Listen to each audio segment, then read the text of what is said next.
Howdy folks, Nathan here coming at you from New York City, and behind me is the 2025 Volvo EX30.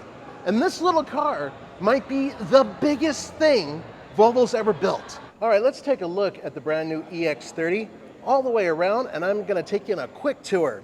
First of all, you may notice the badging, that's a little bit of a throwback going back to older Volvos in terms of the styling, but you may also notice that there's no real grille there. Part of the reason for that is this is an all-electric car, and an all-electric vehicle does not require that.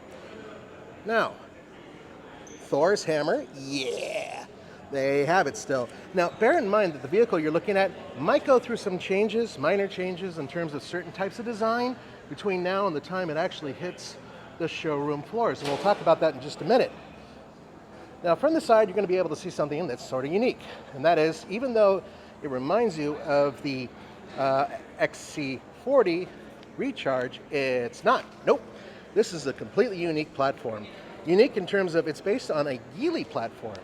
Geely, which is the partnered company from China that actually builds this vehicle, has this platform under other vehicles. That's including a smart all-electric vehicle sold overseas. So this 2025 vehicle has an option for all-wheel drive, but it comes standard with rear drive. Now, rear drive, well, that gives you 268 horsepower, but if you combine the front engine, or front motor, I should say, and the rear motor together, you're getting a total of 422 horsepower.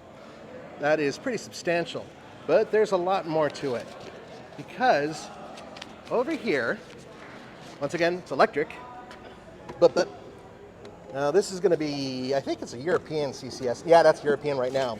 So when it first comes to the market, it will have a standard CCS setup. However, it will be switching over to the beloved Tesla setup shortly thereafter. And the vehicle will come with a special unit that will allow it to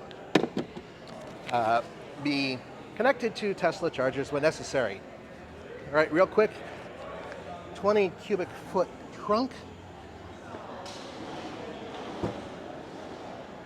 There it is. Yes, it's a small car. I don't know if you're going to be able to see in there because it is black. However, this does drop down a little bit. There is a little bit of space down here. And by the way, the numbers are not 100% yet in terms of cargo space. So it may be a little bit more, a little bit less, but basically it's 20 cubic feet of space. The seats do fold flat.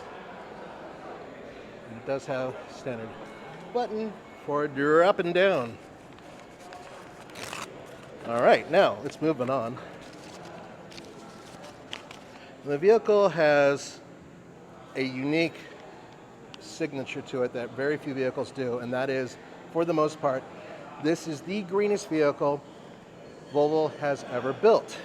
What do I mean by that? Well, 25% of the aluminum used in this vehicle is recycled, 17% of the steel is recycled, and 17% of the plastic is recycled in the vehicle. And once we go inside, you're going to see what I mean. Bet you're wondering about the front trunk or frunk. Yeah, there's a tiny one which basically can hold the charger, just like other Volvos out there. What's interesting is I thought that they would actually have more space, because this vehicle should have a little bit more room because it's a different platform, but that's neither here nor there. Bear in mind, this is very small. This wheelbase altogether is closer to a Mini Cooper Countryman. It's in between the Countryman and, say, a slightly longer vehicle, but it's within 8 inches smaller, the length, than the Volvo XC40. 8 inches shorter, which is insane. All right, let's go inside. Now, I wanted to show you this. I know this is strange, but this is just one example of minimalism, and you're going to see that throughout the car on the inside. This one button controls the entire seat function. So back, forth, up, down, it's all here in this one switch. And that's just one way that they're building something that doesn't require that much plastic, because they've managed to put everything here. I know that sounds like, so what? Well, imagine thousands of these having these extra bits of plastic around here. That's one of the things they're doing to save up on some of the materials. But there's more. Check out this door. Now, if you look at the actual way the door is built, there's lots of space in here for bottles and hair product and what have you. But there are no speakers. Nope. They removed the speakers, and the speakers are actually all up here. And there's up to 9 of them on this Harman Kardon one. 9 speakers here and a subwoofer. And it's all up here, and according to them, the sound is excellent, although I can't really play the music. So rather than have the speakers in the doors, this makes it easier for manufacturer. This makes it easier for transplanting it to this vehicle. All the components that are in here stay here, and it makes it easier for this vehicle to be used in multiple markets, and I'll show you more about that in a second. All right, I'm moving the seat back. Way back. All right. Now let's go inside where it's a little bit quieter and people aren't breaking dishes. All right. A couple things you should know. Everything this car does is based on this screen. Everything. Did you see? There's nothing here. That's a sensor. Nothing there. No speedometer. No tachometer. Not that you would need them with an electric vehicle anyway. It's not there. And that's because this does everything. So for instance, as you're driving, this will turn into your miles per hour. You'll be able to see what your range is, park neutral drive. Everything is up here, and it's angled slightly towards the driver. Do I like it? Well, according to a Volvo, this makes packaging a lot easier. Everything is on one screen. Navigation, entertainment, heating, air conditioning, everything is here. As such, it makes it a lot easier and a lot cheaper for them to build this vehicle. As such, when you look at this car and you say to yourself, wait a minute, why isn't there anything here on this side? Well, that's because of this. So, what if you're English or Japanese, or Australian for that matter? This moves over to here, and that's pretty much it with the pedals. In other words, they flip a couple switches, this would basically shift over to here, steering wheel, pedals, and you're good to go. Why? Because everything, including the glove compartment, are right here in the middle. So everything, the tray, window switches, everything. Let's see if I can actually reach the glove compartment, which I can't do right now. But trust me, it's here. It's here. Anyway, so this tray goes all the way through. It actually comes up down here. See if I can show you. Okay, and that comes up. There are USB-Cs down there. I really am bummed that I can't open the glove compartment. I'm so lame. Anyway, then we have the window switches here. Now, for those of you who do not like window switches that are shared between the front and the back, you will be disappointed because that's exactly what this does. In order to roll down the rear windows, you got to hit rear to make it happen, which I just did. All right, and then front, you basically hit that, and whammo bammo. Yeah, so there's kind of an issue with that in my book, and that is, frankly, it's how do you roll them all down at the same time, and doesn't this become a pain in the neck? Whatever.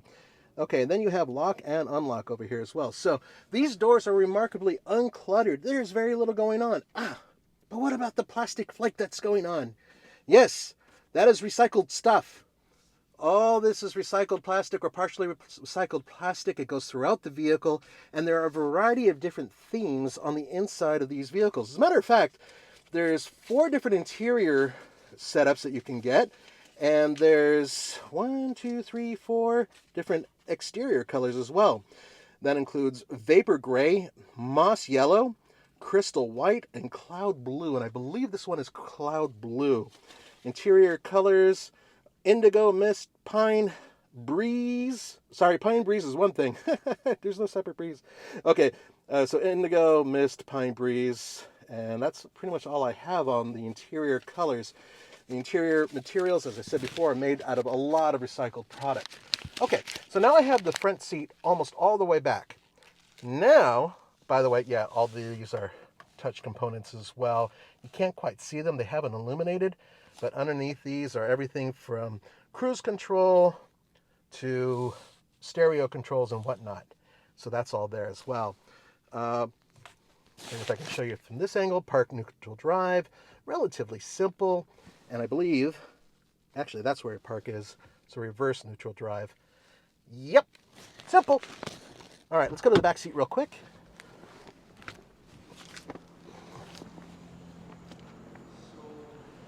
All right. Oh, that's going to be tight. Well, I knew this car was small, so let's give it a shot. Well, in a pinch, I can fit, and I did shut the door, although, as you can see, I have to sit splayed. That's okay. Now, for those of you who are expecting to see vents coming from, say, I don't know, here. Nope. You do have window controls, and you have USB-Cs, but no vents. You do have this, by the way. This tray can come out, and you can put stuff in it. Yeah. Bummer, right? Well, the vents are actually under the seats, and they do blow up and over. According to Volvo, it's very effective. So, even if you're back here and you need cool or warm air, it'll come from under the seats, and you're not that far away from the dash. By the way, here's a better shot of it. Yep. Very minimalist, if you were wondering. Indeed, there's not a whole lot going on. Now in the back, you do have reading lights, places to hang coats. Same type of setup as the front, very minimalist doors. These kind of remind me of the Ford Maverick to a certain degree. Anyway, there's lots of storage in these doors too. You do have pockets behind the seats. I don't know if that comes standard for the whole lineup though. And there is a partial shelf up here. These seats do not recline, but they do fold down. All right. Yes, there's a glass roof. I believe this is standard on the higher trim models, but not on the entry model, which is the one I'm most interested in, frankly. All right, so we're gonna edge out of here. I want to show you one more thing with the interior. All right, stand by. I'm working my way out. Fat guy getting out takes a while. All right. Yes, these vehicles are in production overseas. The ones here are different. Ah, look at that. Wanted to show you the dual cup holder or single cup holder. And it's got this going on right here. Yeah, look at that, little cuppy things right there. By the way, there are some little Easter eggs here and there. I believe if I pull this out, it'll show a moose or something like that. That's what I've heard. I don't know. Let me show you this real quick. All right, and this is the only aspect of the front that I can really show you. However, remember that Easter egg I promised you? Well, there it is. There's the moose. So a vehicle coming in at around $35,000 as the base price. That's a pretty good start for an electric vehicle. And let's consider the fact of what it actually goes up against. You're going to see this vehicle at dealerships, hopefully the summer of 2024. I'll see you next time.